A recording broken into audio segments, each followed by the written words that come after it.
Conditions can change quickly, but knowing how to protect yourself can make a big difference in surviving a crash, a fire, a flood, or a severe storm. Consumer Reports reveal some essential ways to stay safe when things take a turn for the worse. What started as a routine drive changed in the blink of an eye for Andrea Garncars. The bag to the car blew up on the steering wheel. There was an accident. Andrea says a car slammed into hers from behind. Her car was wrecked and she was shaken. I was just like in a state of shock. The best way to protect yourself is to reduce the risk of a crash. Bad weather like fog, rain, snow, or ice can lead to a chain reaction crash. When visibility is low, it's harder for drivers to see what's ahead. Cars also take longer to stop on wet or icy roads, so it's really important to slow down and leave space between you and other vehicles to help keep you safe.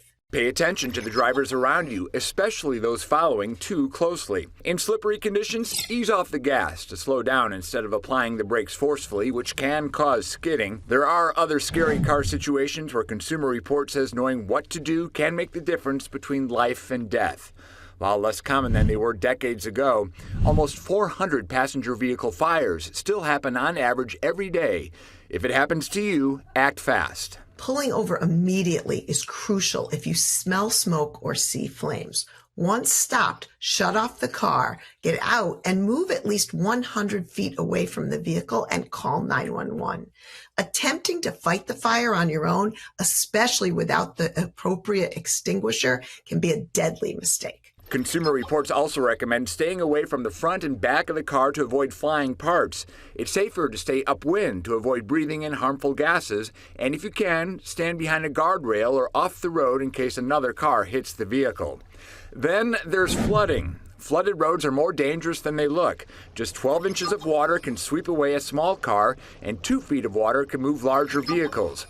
Even a small puddle can cause you to lose control, so it's important to stay cautious. And since it's often hard to gauge the depth of the water, the best advice is to avoid driving through any standard water. Turn around and take a different route or stay home until the weather clears up. Besides the personal risk, floodwaters can ruin your engine and electronics, sometimes leaving your car beyond repair. As for Andrea Garncars, she knows she was lucky. Thankfully, nothing happened to my legs on top of it because of the bash into the front of the bus. These incidents can be costly, but the right insurance can protect you. Comprehensive coverage covers fires or floods, while collision coverage handles repairs after a crash. It's also important to have uninsured motorist coverage in case the other driver doesn't have enough insurance. Some states require it.